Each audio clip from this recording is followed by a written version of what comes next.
Assalamualaikum warahmatullahi wabarakatuh. My name is Asyifa Zahara. So today I want to read a story. The title is Snow White and the Seven Dwarfs.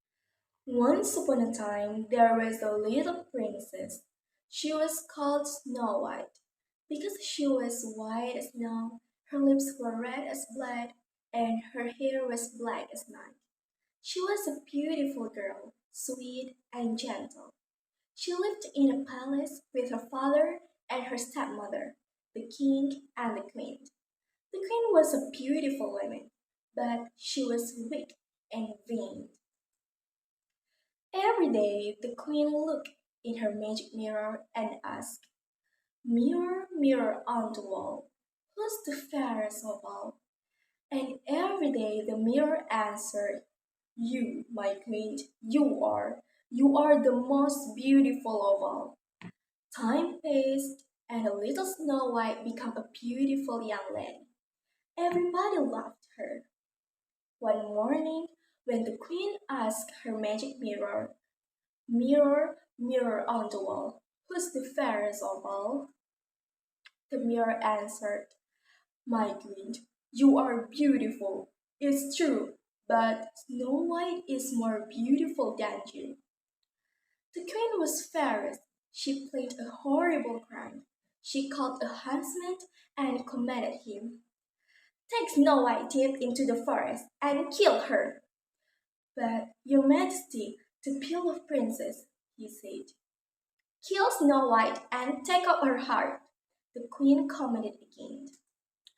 The huntsman took Snow White deep into the woods. "Forgive me, my princess. I have orders from the queen to kill you, but I can't do that," he said. "Oh, good man," she cried. "I'll run into the forest and I'll never come back." Snow White ran and ran through the dark forest. She was so scared. Then she found a little house.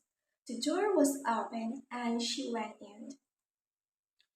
A little table was set for dinner.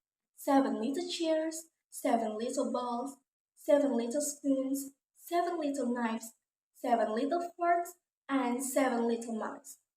Snow White was hungry and thirsty. She thought, "I'll have a little bread from each bowl, and I'll drink a little wine from each mug." Then, feeling so tired, she lay down on one of the 7 little beds, and she fell asleep. In the morning, she woke up and saw the 7 masters of the house looking at her. They are 7 dwarfs. "Who are you?" they asked. "My name is Snow White," she answered, and she told them the whole story about the Wicked Queen. "Princess Snow White, you can't stay," the dwarf said. "Can you help us cook and clean?" "Yes, I can cook and I can wash and I can make beds," she said happily. "Please remember, don't open door to strangers," said the dwarfs. "The queen will find you." At the palace, the queen asked her magic mirror, "Mirror, mirror on the wall, who's the fairest of all?" The mirror answered, "My queen, you are beautiful, it's true, but Snow White is more beautiful than you. In the mountains she dwells, and she's still alive and well." The queen was absolutely furious. "I will kill Snow White myself," she thought. She made a deadly poison. Then she put the poison in a beautiful red apple. The queen, dressed in old clothes, went to the little house in the mountains. She knocked on the door, calling, "Apples, choose apples, apples for sale." Snow White answered, "I'm sorry, madam, I can't open the door to strangers."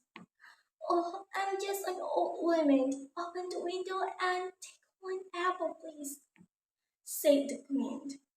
Snow White opened the window and took the apple and had one bite. And after that, she fell down to the floor. "Now I'm the most beautiful of all," the queen said, and she ran away. Back Back at the palace, the queen ran to her magic mirror. Mirror, mirror on the wall, who's the fairest of all? The mirror answered, You, my queen, you are the most beautiful of all. The wicked queen was happy now because the magic mirror never lied. The servant dwarfs found Snow White dead on the floor. In her honor, they made her a glass coffin and placed it on the top of a mountain. One day, a young prince stopped to see her, and he fell in love with Snow White. With a kiss, she came back to a new life with her parents. Snow White and the prince had a big wedding. Everyone was invited to the celebration, even the wicked queen. And at night, when the queen saw Snow White, she choked with envy and hate, and she fell down to the floor. Finally, the prince and the princess lived happily ever after. The end.